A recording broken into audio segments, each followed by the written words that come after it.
मिलन केवल तफ्तीश नहीं करनी है, बल्कि ये बताया जा रहा है कि दूसरा हमलावर भी पकड़ा गया है। यानी पहले जो लाल शर्ट में लड़का था वो पकड़ा गया और अब दूसरा वाला भी जो तस्वीरों में दिख रहा था पकड़ा गया है।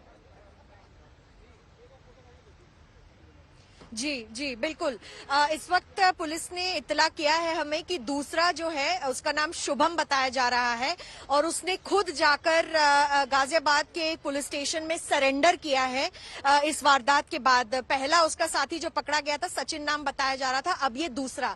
तो इन दोनों को पकड़ लिया है पुलिस ने। अब आगे पुलिस और ज्यादा जांच करने की कोशिश कर रही है कि मोटिव क्या रहा इनका फायरिंग करने का।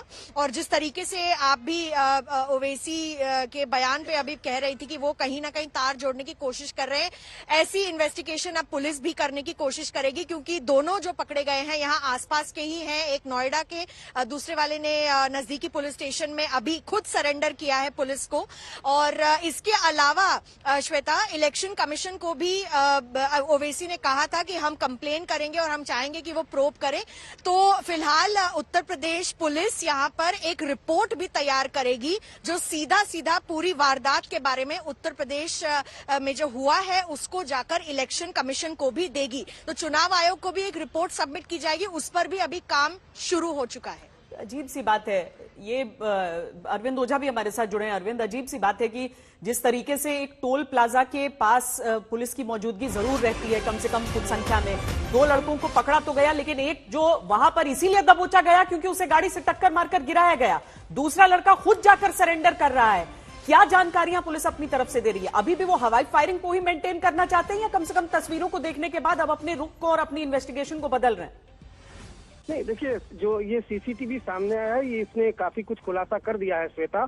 और तस्वीरों में दिख रहा है कि बकायदा जो दोनों आरोपी हैं शुभम और सचिन, वो फायरिंग करते हुए दिखाई दे रहे हैं और गाड़ियों के इर्द गिर्द दिखाई दे रहे हैं। जो दूसरा आरोपी है उसने सरेंडर कर दिया है, शुभम। दोनों से खुद जो आईजी मेरठ रेंज है प्रवीण कुमार, वो दोनों से पूछताछ कर रहे हैं और जानने की कोशिश कर रहे हैं कि आखिर वजह क्या है। लेकिन आपने ठीक कहा कि जो पहला आरोपी है वो भी भागने में फरार हो जाता, लेकिन उसे कार से टक्कर मारी गई है, जिसके बाद उसकी बाइक डिसबैलेंस हुई है। उसके बाद उसे पकड़ा गया था। दूसरा आरोपी उसने सरेंडर कर दिया है। गोली क्यों चलाई, किस लिए चलाई, इस बारे में भी जानकारी नहीं शेयर की जा रही है, क्योंकि दोनों ही आरोपियों से जो आईजी है वो खुद पूछताछ कर रहे हैं मौके पर। किस तरह की चीजों पर पुलिस विचार कर रही है अरविंद? क्योंकि दो चीजें हैं। देखिए, एक तो हवाई फायरिंग नहीं है, सीधे निशाना साधा गया है, लेकिन गाड़ी के बिल्कुल बगल में खड़े होके दो लड़के इस तरीके से निशाना साध रहे हैं, लेकिन गाड़ी के निचले हिस्से को ही गोलियों से अपनी छलनी करते हैं। यानी क्या एक डराने की कोशिश ज्यादा दिख रही है? क्या दिख रहा है? ये बहुत असमंजस में डालने वाला वाकया है पूरा। जी बिल्कुल, देखिए, और शायद यही वजह है कि मोटिव क्या है, दोनों आरोपियों ने फायरिंग क्यों की। और अगर आप देखेंगे तो जो कार का गेट वाला हिस्सा है वहीं पर गोली लगी है, तो किस लिए फायरिंग की। और आपको बता दूं कि आईजी ने बकायदा इस बात के कंफर्म किया था, जो काफिला है उसके इर्द गिर्द ही ये दोनों बाइक पे जो दो हमलावर थे वो दिखाई दिए थे और सीसीटीवी में भी दिखाई दिए थे। टोल प्लाजा पर ये हमला हुआ, ये अपने आप में हैरान करने वाला है। बहुत मुमकिन है कि टोल प्लाजा पर गाड़ियां रुकती हैं, इस वजह से ये हमला किया गया हो। लेकिन मोटिव क्या है, किस मकसद से इस हमले को अंजाम दिया गया, ये वो तफ्तीश का विषय है। और शायद यही वजह है कि जो दोनों आरोपी हैं, दोनों आरोपियों से पूछताछ की जा रही है। कुछ उन्होंने खुलासे भी किए हैं जिसको वेरीफाई किया जा रहा है, क्योंकि अमूमन इस तरह के वारदातों में जो आरोपी है वो गुमराह करने की भी कोशिश करते हैं। लेकिन कम से कम जो सीसीटीवी सामने आया श्वेता, वो काफी कुछ साफ करता है कि दोनों जो आरोपी हैं उन्होंने बकायदा बाइक से उतरकर और गाड़ी के पास जाकर फायरिंग की है। हालांकि गेट के निचले हिस्से में लगा है। किसी राहत की बात यही कि किसी को गोली नहीं लगी है। अगर 4 बार के सांसद हैं असदुद्दीन ओवैसी, एक चुनावी रैली में वो प्रचार करने के लिए यहां पर आते हैं। अब देखिए, त्रासदी ये है कि योगी आदित्यनाथ एक ही दिन पहले ये कहते हैं कि कट्टा का कल्चर अब खत्म हो गया है और अब डिफेंस कॉरिडोर की बारी यहां पर आ रही है। रोजाना कोई न कोई ऐसा छापा पड़ता है जहां पर कट्टे बरामद हो रहे होते हैं और उसमें खुलेआम बेधड़क दो युवक सड़क पर दौड़ते हुए गोलियां चलाते हैं। पुलिस ये तो मान रही है कि अवैध हथियार उनके पास था, लेकिन कैसे था, कैसे इतने बेखौफ हो गए कि दौड़ लगा रहे हैं इस तरह से? ये तो सरकार के लिए भी एक बहुत बड़ा सवाल हो जाएगा कि कानून व्यवस्था जिसको एक सर्टिफिकेट के तौर पर लहराया जा रहा है सरकार द्वारा, वाकई उसकी स्थिति है क्या जमीन पर?